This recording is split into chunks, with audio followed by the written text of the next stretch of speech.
So in previous classes, we have seen what is dispersion of light, dispersion of white light. Quick recap: whenever the phenomenon of white light splitting into its 7 constituent color is called dispersion of light. ठीक है?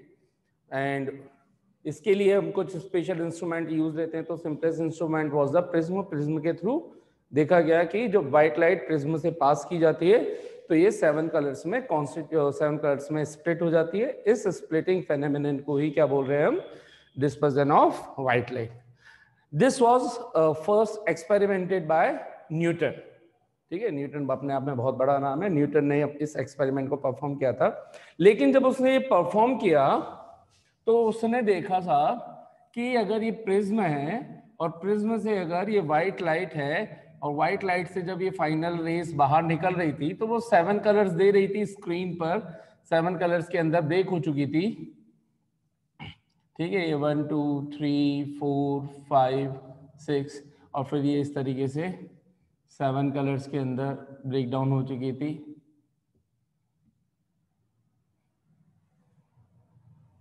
ठीक है, तो ये 7 colours मिल रहे थे और 7 colours का जो ऑर्डर है वो भी मैंने बता दिया था आप लोगों को किस तरीके से होता है.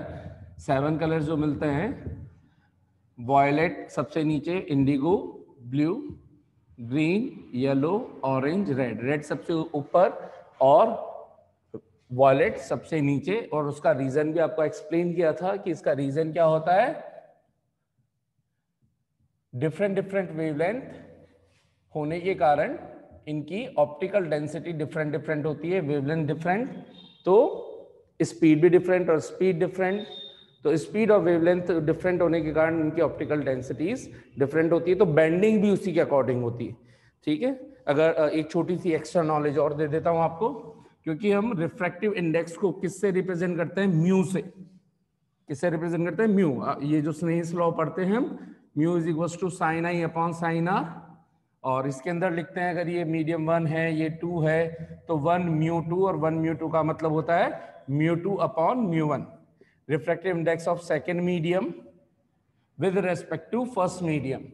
जहां पर ये फर्स्ट रे इंसिडेंट होती है उस जगह पर नॉर्मल अगर ड्रॉ कर दिया जाए तो नॉर्मल और इंसिडेंट रे के बीच का एंगल होता है आई. ठीक है, फिर अगर एक सिंगल टर्म्स में, यहाँ तो मैंने 7 स्प्लिटिंग दिखा दी. अगर मान लीजिए केवल डायरेक्ट रिफ्रैक्शन शो करना हो तो हम इस तरह से शो करते हैं. जानी चाहिए थी ऐसे, लेकिन ये बैंड हो जाती है. तो यहाँ पर जब नॉर्मल ड्रॉ करते हैं तो नॉर्मल और इंसिडेंट रे के बीच का एंगल होता है angle I, angle of incidence. और ये रिफ्रैक्टेड रे थी. तो रिफ्रैक्टेड रे और नॉर्मल, ये नीचे वाली लाइन ये पूरी नॉर्मल को रिप्रेजेंट करती है, ये वाली. तो रिफ्रैक्टेड रे और नॉर्मल के बीच का एंगल, एंगल ऑफ रिफ्रैक्शन. ठीक है, ये भी आप लोगों को पहले से पता है कि अगर कोई ray rare medium to denser medium में ट्रैवल करती है तो बेंडिंग ये जानी चाहिए थी ऐसे सीधी अगर कोई दूसरा मीडियम प्रेजेंट नहीं होता तो. लेकिन यहाँ ग्लास मीडियम है प्रिज्म का, इसलिए बेंड हो गई. अब बेंडिंग या तो इस नॉर्मल से, इस लाइन की, ये जो लाइन ऐसी जानी चाहिए थी, या तो टुवर्ड्स द नॉर्मल हो या अवे द नॉर्मल हो. हमें पता है रेयर टू डेंसर जाते टाइम हमेशा बेंडिंग टुवर्ड्स द नॉर्मल होती है. तो ये मैंने बेंडिंग इस तरह से यहाँ पे दिखा रखी है. अच्छा, अब यहाँ पर तो 7 रेज स्प्लिट हुई है, तो इनकी बेंडिंग किस चीज के थ्रू शो हो रही है? वो फैक्टर है म्यू, रिफ्रैक्टिव इंडेक्स. ठीक है, अलग अलग कलर के लिए रिफ्रैक्टिव इंडेक्स भी अलग अलग होते हैं. और ये रिफ्रैक्टिव इंडेक्स बेसिकली किस पर डिपेंड करते हैं? ये डिपेंड करते हैं स्पीड पर या फिर वेवलेंथ पर. क्यों करते हैं उसका एक और एक्स्ट्रा फॉर्मूला बता देता हूं. ये सब नहीं है, फिर भी आप याद रखिए. रिफ्रैक्टिव इंडेक्स की बेसिक डेफिनेशन क्या होती है? किसी भी मीडियम का हो, अगर कोई मीडियम m है, लेट सपोज ये मैंने कोई ऑब्जेक्ट बना दिया है ना, जिसके थ्रू लाइट पास हो सकती है, तो इसका मीडियम m मान लिया, तो उसका रिफ्रैक्टिव इंडेक्स μm मान लिया. तो इसको फाइंड कैसे करते हैं? एक्चुअल डेफिनेशन क्या होती है? Refractive index of any medium is defined as the ratio of light speed in air. Speed of light in air, याद रखिएगा, बहुत इंपॉर्टेंट फॉर्मूला होता है. हालांकि आपके कोर्स में है हो ना हो उससे फर्क नहीं पड़ता, लेकिन ये बेसिक फॉर्मूला याद होना चाहिए सबको. Speed of light in air, air हो या in vacuum, actual formula vacuum के लिए. तो वैक्यूम और एयर में ऑलमोस्ट स्पीड सेम रहती है upon speed of light in the medium, जिस मीडियम की हम बात कर रहे हैं, इसके अंदर जो भी लाइट जिस भी स्पीड से ट्रेवल कर रही हो उसकी स्पीड को अगर मैं vm मान लूं तो speed of light in that medium, and always remember speed of light in vacuum, vacuum में कोई भी लाइट आ रही हो, ठीक है, या एयर से आ रही हो, हमेशा इसकी वैल्यू फिक्स होती है v एयर या v वैक्यूम। इसको हमने सिंबल दे रखा है c और इसकी वैल्यू फिक्स होती है ऑलमोस्ट 3 × 10⁸ मीटर पर सेकेंड। फिक्स वैल्यू है एयर के अंदर या वैक्यूम के अंदर, ऑलमोस्ट कितनी हमेशा कितनी रहेगी फिक्स वैल्यू 3 × 10⁸। और इस स्पीड को ही सिंबल हमने क्या दे दिया है c। तो इसको लिखेंगे कैसे, c speed of light in air या वैक्यूम, c अपॉन vm, क्योंकि c तो हमेशा फिक्स है, कांस्टेंट है, सॉरी मैंने यहाँ पे उल्टा रिलेशन लिख दिया। तो म्यू और v कैसे डिपेंड करते हैं एक दूसरे से, इनवर्स रिलेटेड। देखिए ये तो कांस्टेंट है, तो यहां पर ये कैसे डिपेंड करते हैं, इनवर्सली डिपेंड करते हैं, ठीक है। इसका मतलब जिस मीडियम की स्पीड ज्यादा होगी, जिस भी मीडियम में, उस मीडियम का रिफ्रैक्टिव इंडेक्स कम होगा, और जिस मीडियम की स्पीड कम होगी तो उस मीडियम का रिफ्रैक्टिव इंडेक्स होगा ज्यादा, ठीक है। अब आप खुद सोचिए, अभी मैंने बोला कि जो ये एयर से आ रही है और ये है ग्लास, क्लियरली एयर या वैक्यूम में स्पीड की लाइट की स्पीड हमेशा हाईएस्ट होती है, और जिसमें स्पीड सबसे ज्यादा होती है वो रेयरेस्ट मीडियम होता है, रेयरर मीडियम होता है दूसरे मीडियम के कंपैरिजन में। तो यहाँ पे ग्लास और एयर में कहां पर स्पीड ज्यादा होगी, कहां लाइट इजीली ट्रैवल कर सकती है, एयर में, तो ये हो गया रेयरर मीडियम। लेट सपोज इसका रिफ्रैक्टिव इंडेक्स म्यू रेयरर, जिसको हमने μ1 बोल रखा है, और ये ग्लास का मीडियम कैसा होगा इस रेयरर के कंपैरिजन में, डेंसर होगा, तो इसको μ2 या μd बोल दिया, d stand for denser, r stand for rarer, ठीक है। तो अब आपको पता है speed of light is greater in air than speed of light in glass। तो यहां कैसा रिलेशन है, इनवर्स। इसका मतलब ये रिलेशन आएगा mu air is less than to mu glass, ठीक है। इनवर्स का मतलब ही यही होता है कि अगर मैं यहां पे μ1 अपॉन μ2 लिख दूं तो ये कहलाएगा v2 अपॉन v1, 1/2 तो 2/1। इनवर्सली रिलेशन का मतलब अगर v जिसका ज्यादा है तो म्यू उसका कम होगा, ये इसका मीनिंग होता है। जिसका रिफ्रैक्टिव इंडेक्स कम उसमें बेंडिंग होगी कम, लेस बेंडिंग, ठीक है, बेंडिंग लेस बेंडिंग, ठीक।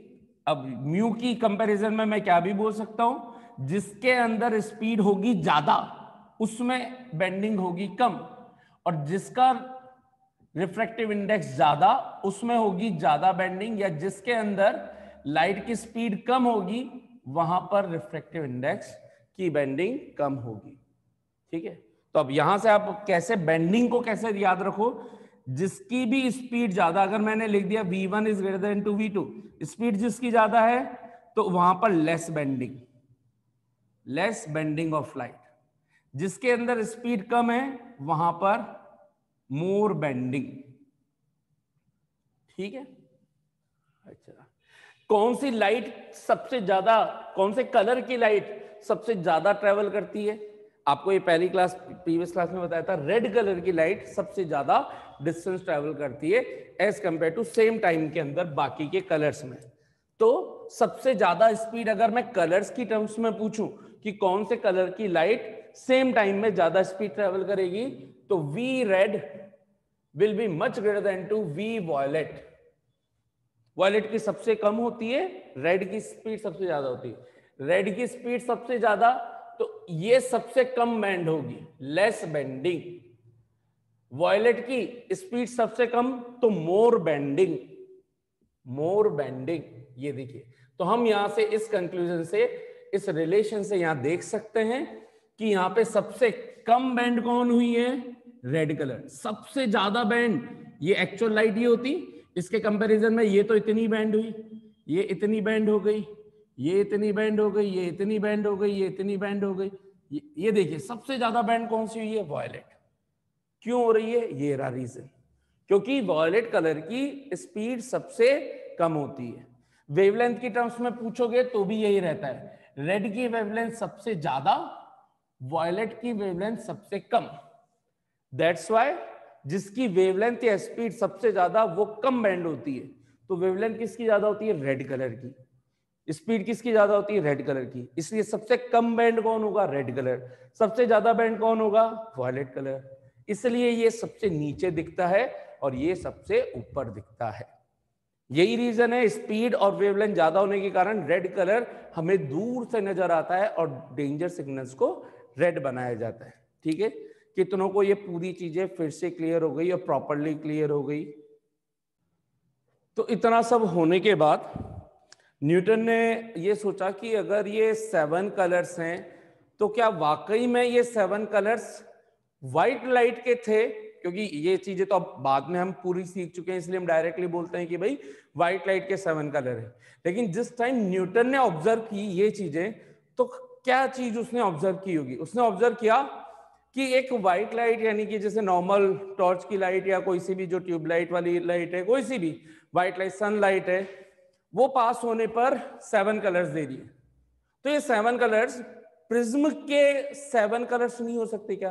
क्या जरूरी है ये व्हाइट लाइट से सनलाइट वाली लाइट के ही 7 कलर्स हो सकता है प्रिज्म ने अंदर ऐसा कुछ किया हो कि बेसिकली हो तो यही रहा है कि लाइट जो है वो अंदर जा रही है प्रिज्म के, तो हो सकता है कि प्रिज्म की ऐसी कुछ प्रॉपर्टी होती हो कि व्हाइट लाइट के अंदर कलर मिक्स कर देता हो, ऐसे कलर मिक्स कर देता हो, इनको तोड़ देता हो। तो हमें कैसे पता चलेगा कि ये 7 कलर्स इस व्हाइट लाइट के प्रिज्म ने इसमें कुछ अपनी तरीके से अपनी तरफ से कुछ मिक्स नहीं किया, ये प्रिज्म के कलर नहीं है? How do we know that? तो इसको चेक करने के लिए उसने बेसिक चीज सोची। उसने बेसिक चीज क्या सोची होगी? उसने कहा कि यार हमें पता है कोई चीज अगर जिन चीजों में टूटती है, ब्रेक हो सकती है, वो उन्हीं से मिलकर के बनी हुई तो होगी। अगर ये पेन है, प्लास्टिक का है, इसको मैं ब्रेक कर दूं तो इन्हीं प्लास्टिक से मिलकर के बनना चाहिए ना, यानी कि इनको मैं वापस ऐड करूं तो प्लास्टिक ही बनना चाहिए। ऐसा तो नहीं है कि आयरन बन जाएगा वापस ऐड करने पर। ब्रेक करने पर अगर प्लास्टिक बना है तो ऐड करने पे भी प्लास्टिक बने। सिंपल सी बात है, जो चीज जिन चीजों में ब्रेक होती है उन्हीं चीजों से मिलकर के बनी है। इसका मतलब अगर ये व्हाइट लाइट की स्प्लिटिंग 7 कलर्स हैं तो इन 7 कलर्स को वापस ऐड कर दूं तो मुझे व्हाइट लाइट मिल जानी चाहिए। हाँ यार, ये चीज होनी चाहिए। This is the basic rule of each and everything, कि जो चीज जिसमें टूटती है वो उसी से मिलकर के बनी है। बहुत बढ़िया। कि कैसे करूं अब एक्सपेरिमेंट? तो उसने क्या किया, पहले क्या किया उसने, अब मैं डायरेक्टली यहाँ पे इसके बाद के ये 7 कलर्स बताऊंगा, अंदर करने की जरूरत नहीं है हमें, है ना। तो उसने ये जो 7 कलर्स थे, ये जो 7 कलर्स हो रहे थे, ये अभी मैं बेसिकली 3 बता रहा हूँ, आप अज्यूम कर लीजिए बीच में या 2 है, बीच में या 2 है, 7 हो गए, 3 to 5 to 7, है ना। तो ये आपका रेड कलर हो गया, ये वॉयलेट हो गया, और ये बीच का कलर आपका येलो या ग्रीन आप मान सकते हैं, ठीक है, कोई सा भी एक कलर, बाकी के कलर इनके इन बिटवीन ही है। तो जब उसने क्या किया कि एक काम करता हूं मैं इसको भी दूसरे प्रिज्म से पास करवाता हूं, उसने पास करवाया, उसने देखा कि कुछ नहीं हुआ, बस वापस से नॉर्मली रिफ्रैक्शन ही हुआ और ऐसा कुछ भी नहीं हुआ। यार फिर वो सोच में पड़ गया कि ऐसा क्यों हो रहा है, ऐसा क्यों हो रहा है कि 7 कलर्स, इसका मतलब ये प्रिज्म दे रहा होगा। फिर उसको माइंड में क्लिक किया, अरे यार तोड़ रहे हैं तो जोड़ना तो उसका उल्टा प्रोसेस हुआ। अगर ये प्रिज्म हमने सीधा रख रखा है और उसकी वजह से टूटा है तो फिर जोड़ने के लिए तो प्रिज्म को उल्टा करना पड़ेगा ना। क्लिक हुआ माइंड में, बिल्कुल। तो उसने फिर देखा कि देखे उल्टा करके देखे इस प्रिज्म को, उससे कुछ कुछ होता है क्या। और जैसे ही इसको फिगर को वापस बनाते हैं, जैसे ही उसने एक आइडेंटिकल प्रिज्म लिया दूसरा भी, उसको रख दिया उल्टा, सेम प्रिज्म उल्टा रख दिया, यहां पे व्हाइट लाइट आई, बैंड हुई, अंदर के अंदर स्प्लिटिंग हो गई, ये कलर्स 7 कलर्स इसमें से पास हुए, ठीक है। यहां पर देखा तो जो लाइट आ रही थी वो बाहर जो फाइनल निकली, कि अंदर क्या हुआ वो तो पता नहीं, इसको तो बाहर ही दिख रहा होगा, वो वापस एक व्हाइट लाइट दिखी और ये वेरीफाई हो गया कि yes these 7 colours are from, क्योंकि अब ये 7 कलर अंदर प्रिज्म से पास की, तो अगर प्रिज्म कलर ऐड कर रहा होता तो कैसी भी सिचुएशन में रखूं ये फिर से कलर्स ऐड करेगा।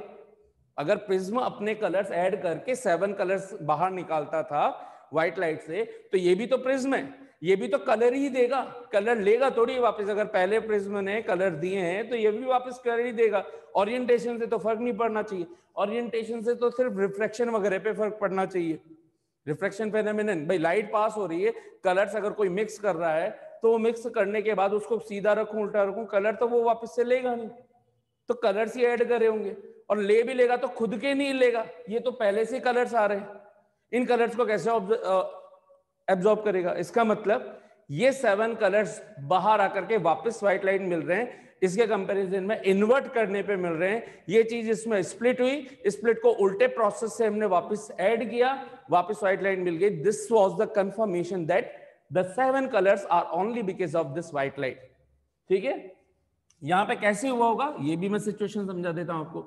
ये पता है आपको, ये 2 कलर बता दिए एक्सट्रीम कलर्स, ये रेड ये वॉयलेट, जहां पर ये अब सेकंड प्रिज्म के लिए red colour first incident ray का काम कर रहा है, यहाँ पे एक नॉर्मल बना दिया। नॉर्मल बोले तो सरफेस पे एक परपेंडिकुलर, इसको N1 बोल देता हूं, ये दूसरी लाइट, और इनके बीच में 7 कलर्स चल रहे हैं भाई, है ना, ये N2। अब ये लाइट कहां से कहां जा रही है, एयर से, ये 7 कलर्स बाहर है ना, और अंदर कहां जा रहे हैं, ग्लास के अंदर, rare to denser, rare to denser, rare to denser towards the normal, तो टुवर्ड्स द नॉर्मल, तो यहां पर पहुंचा देते हैं।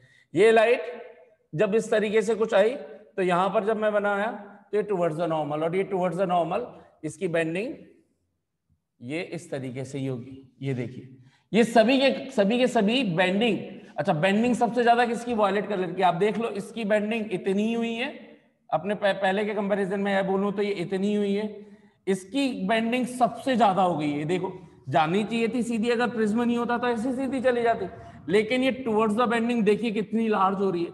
ये जानी चाहिए थी ऐसे सीधी, लेकिन ये कम बेंड हुई है, ये तो हमें पता ही है। और ये यहां पर जाकर के सबकी सब मीट हो गई, और मीट होने के बाद फाइनली जब यहां पर एक नॉर्मल बना दूं, denser to rare, denser to rare अगर मैं बना दूं, लाइट कहां से आनी है, अब ग्लास से बाहर एयर में, डेंसर टू एयर जानी चाहिए, अभी ऐसी सीधी किधर हो जाएंगी, अवे द नॉर्मल, तो ये अवे द नॉर्मल हो गई, ये इस तरीके से। और ये जो दिखी स्क्रीन पर, तो ये व्हाइट स्पॉट दिखा, व्हाइट स्पॉट का मतलब व्हाइट लाइट मिली। This experiment confirmed that white light is made up of 7 colors with your, which we can learn, right? Violet, indigo, blue, green, yellow, orange, red, है ना, with your violet, indigo, blue, green, yellow, orange, red, these are the 7 colors। तो उसने कहा ओ अब ये invention, ये discovery हो गई, that is the basis of rainbow. इंद्रधनुष का भी तो यही होता है, वो भी तो यार उसने माइंड लगाया कि अच्छा ये 7 कलर है, तो भाई जो रेनबो फॉर्म होता है वो नाइट में आज तक कभी फॉर्म नहीं हुआ। हाँ बिल्कुल ठीक, वो फॉर्म होता है हमेशा बारिश के टाइम पर, फॉग टाइप के स्ट्रक्चर्स में, जहां पे छोटे छोटे tiny particles of rain drops हो। लेकिन दूसरी कंडीशन बहुत इंपॉर्टेंट, सनलाइट प्रेजेंट हो, यानी कि ड्यूरिंग द डे टाइम होता है। कभी भी आज तक कभी भी ऐसा नहीं हुआ कि नाइट टाइम पे किसी ने रेनबो को देखा हो सनलाइट के कारण। सनलाइट मतलब सनलाइट होगी तभी तो रेनबो होगा। तो उसने देखा कि अच्छा रेनबो का भी बनना किस बात पर डिपेंड करता है, इसी चीज पर डिपेंड करता है। अब रेनबो कैसे फॉर्म होता है उसको पढ़ेंगे हम नेक्स्ट क्लास के अंदर, ठीक है। हाँ भाई कितना यहां तक समझ में आ गया प्रॉपरली?